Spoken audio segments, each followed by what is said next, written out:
Good morning everyone વિદ્યાર્થી મિત્રો, હું વિશાલ મેર આજના આપણા ઇંગ્લિશના લેક્ચરની અંદર આપ સર્વનું હાર્દિક સ્વાગત કરું છું. વિદ્યાર્થી મિત્રો, આજે આપણે ઇંગ્લિશના લેક્ચરની અંદર ભાગ 7 પેસિવ વોઇસ એના વિશે આપણે અભ્યાસ કરીશું. ઓલરેડી ભાગ 6 છે આપણે અપલોડ કરી દીધેલા છે.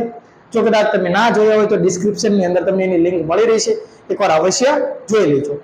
તો જે પેસિવ વોઇસ છે એની અંદર આપણે કહેવાય કે ધોરણ 9 છે, ધોરણ 10 છે, ધોરણ 11, 12 અને કોઈ પણ સ્પર્ધાત્મક પરીક્ષા હોય એની અંદર આપણો લેક્ચર છે તમને ઉપયોગી બની રહેશે.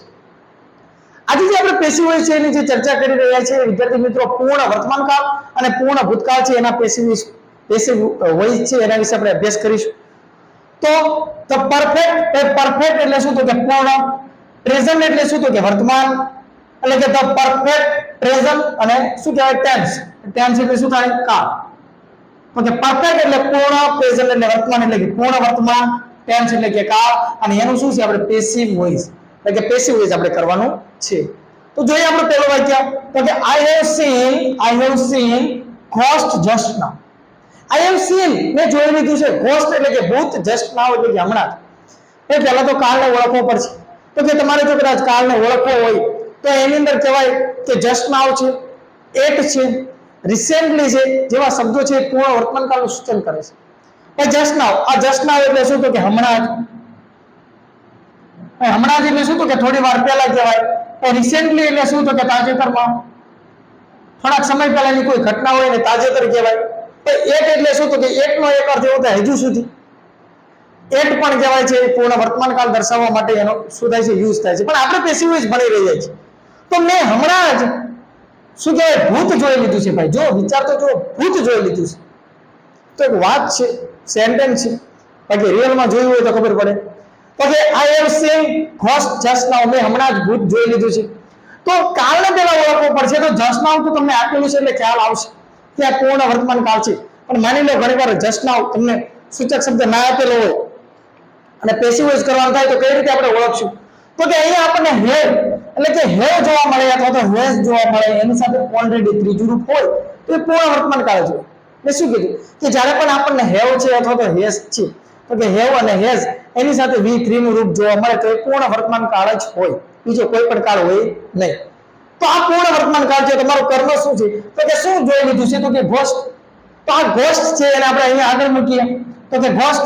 હવે શું છે? જો તમારે પૂર્ણ વર્તમાન કાળનું જ્યારે પેસિવ વોઇસ કરવું હોય ને તો યાદ રાખજો, તમારા પૂર્ણ વર્તમાન કાળના to be ના બે રૂપ છે, એક હેવ છે અથવા તો હેઝ છે. અને પેસિવ વોઇસ કરવું એટલે ઓલરેડી પૂર્ણ કાળ છે તો એની અંદર બિન શબ્દ મૂકો. પૂર્ણ વર્તમાન કાળ છે એના to be ના રૂપ બે છે, એક હેવ અને એક હેઝ. પછી જો તમારું કર્મ છે, કર્મ જો એકવચન હશે તો આપણે શું કરશું? હેઝ મૂકશું. જ્યારે કર્મ છે એકવચન હશે તો આપણે હેઝ મૂકશું, અને કર્મ છે આપણું બહુવચનનું રૂપ હશે તો આપણે શું મૂકશું? હેવ મૂકશું. એકવચન સાથે હેઝ, બહુવચન સાથે હેવ. પણ આઈ છે, આઈ તો બધે એકવચનનું રૂપ દર્શાવે છે.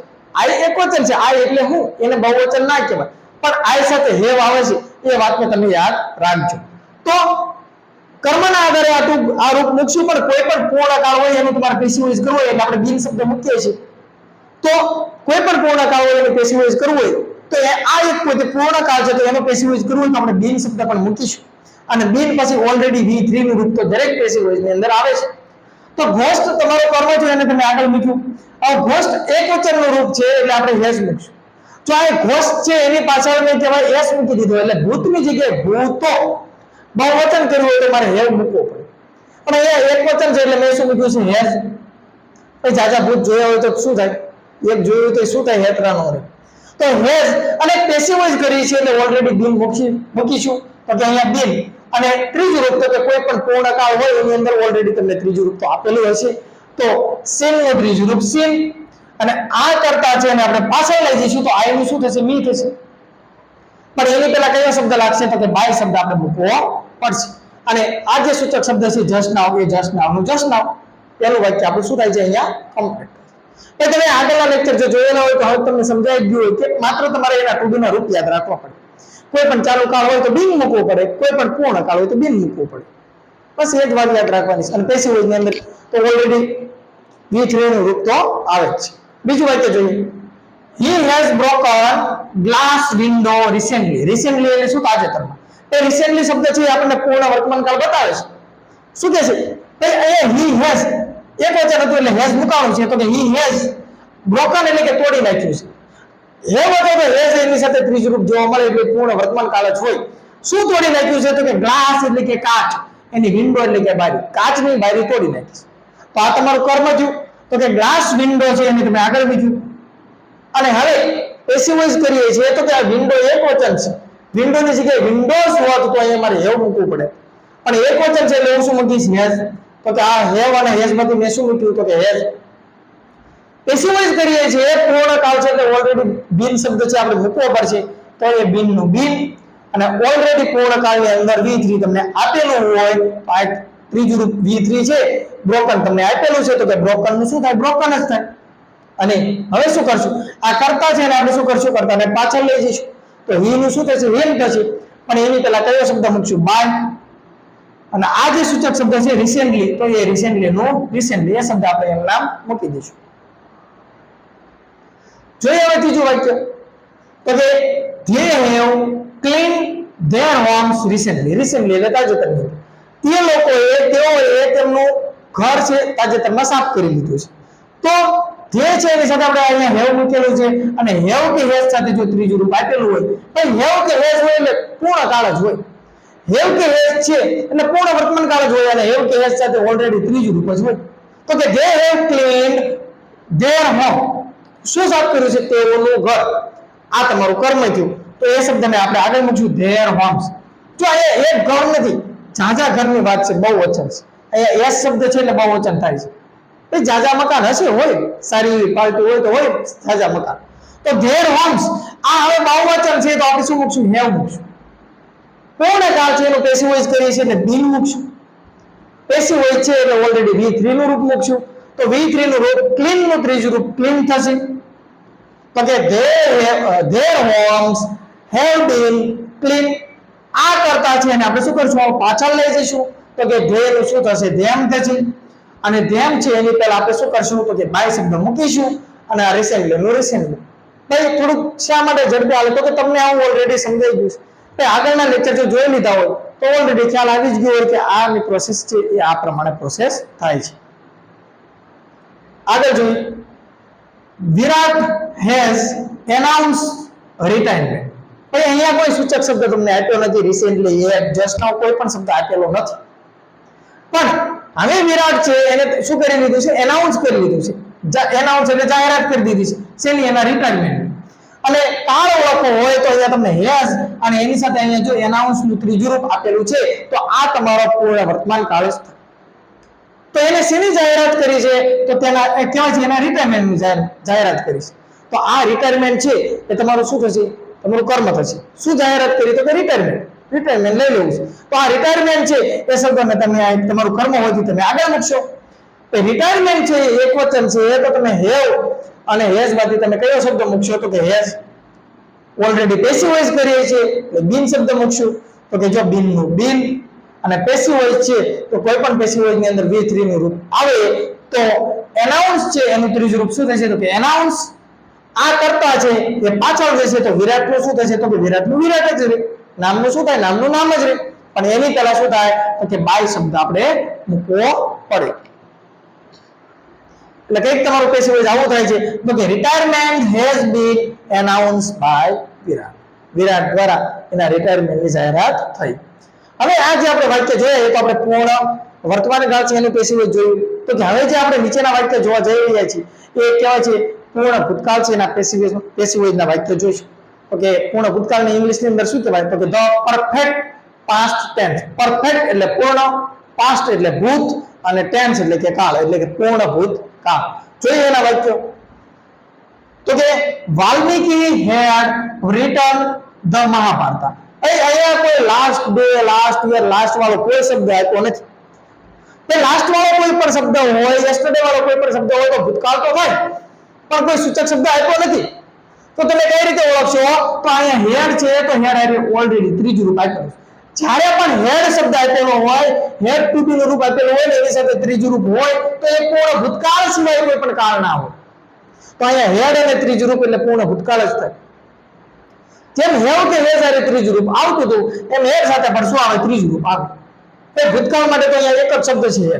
પૂર્ણ વર્તમાનકાળમાં બે શબ્દ આવતા હતા હેવ કે હેઝ, પણ તમારે પૂર્ણ ભૂતકાળનું પેસિવ વોઇસ કરવું છે તો તમારો પૂર્ણ ભૂતકાળનું પેસિવ વોઇસ કરવું તો એક જ શબ્દ આવશે હેડ, અને પેસિવ વોઇસ કરવું છે તો પૂર્ણકાળ હોય તો બીન, અને કોઈ પણ પેસિવ વોઇસ ની અંદર ઓલરેડી વી નું રૂપ તો આવે જ.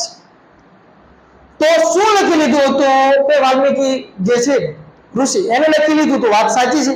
તો આ મહાભારત, તો કે ધ મહાભારત છે એને આપણે આગળ મૂકશું. તો કે ધ મહાભારત તે પૂર્ણકાળ છે અને એનો શબ્દ તો ઓલરેડી હેડ છે.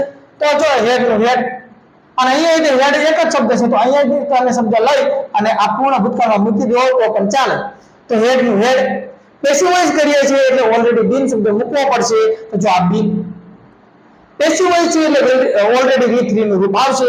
તો પૂર્ણકાળની અંદર તમને ત્રીજું રૂપ તો આપેલું હોય તો કે રિટર્ન નું રિટર્ન. હવે આ કરતાને આપણે પાછળ લઈ જઈશું તો કે વાલ્મીકી નું શું રહેશે તો કે નામનું નામ જ રહે એટલે વાલ્મીકી નું વાલ્મીકી જ રહેશે, પણ એના નામ પર શું કરવું પડશે તો કે બાય શબ્દ આપણે મૂકવો પડશે. તો કે the Mahabharata had been written by Valmiki. આ પેસિવ વોઇસ થઈ ગયું. ત્યાર પછી જોઈએ Indian team had won the World Cup last year. ભારતીય ટીમ છે એને ગયા વર્ષે વર્લ્ડ કપ જીતી લીધો હતો. ભૂતકાળની અંદર કોઈ કામ પૂરું થઈ ગયું હતું એને પૂર્ણ ભૂતકાળ કહીશું. પણ એનું પેસિવ વોઇસ કરીએ તો કે શું જીતી લીધું હતું તો કે ધ વર્લ્ડ કપ. આ તમારું કર્મ થશે. એ કર્મને તમે આગળ મૂકો તો કે ધ વર્લ્ડ કપ તમે અહીંયા મૂક્યું. પછી હવે પેસિવ વોઇસ કરીએ છીએ અને પૂર્ણ ભૂતકાળ છે. તો આ હેડ શબ્દ છે આ હેડ નું આપણે શું કરશું હેડ, પણ હવે પેસિવ વોઇસ કરવું હોય તો બીન શબ્દ આપણે મૂકવો પડશે. તો કે જો બીન નું બીન. પેસિવ વોઇસ ની અંદર ઓલરેડી V3 નું રૂપ આવે છે તો ત્રીજું રૂપ જો આ હોર્ન નું હોર્ન છે તે તો એ હોર્ન નું હોર્ન મૂક્યું. હવે કર્તાને પાછળ લઈ જઈશું તો કર્તા તમારા કોણ છે ઇન્ડિયન ટીમ, ખાલી ઇન્ડિયન નહીં ઇન્ડિયન ટીમ તમારા કર્તા છે તો એને પાછળ લઈ જઈએ તો જો બાય અને ઇન્ડિયન ટીમ નું ઇન્ડિયન ટીમ અને લાસ્ટ યર નો લાસ્ટ યર. આ તો તમારો સૂચક શબ્દ છે અને સૂચક શબ્દને છેલ્લે જ રહેવા દેવું.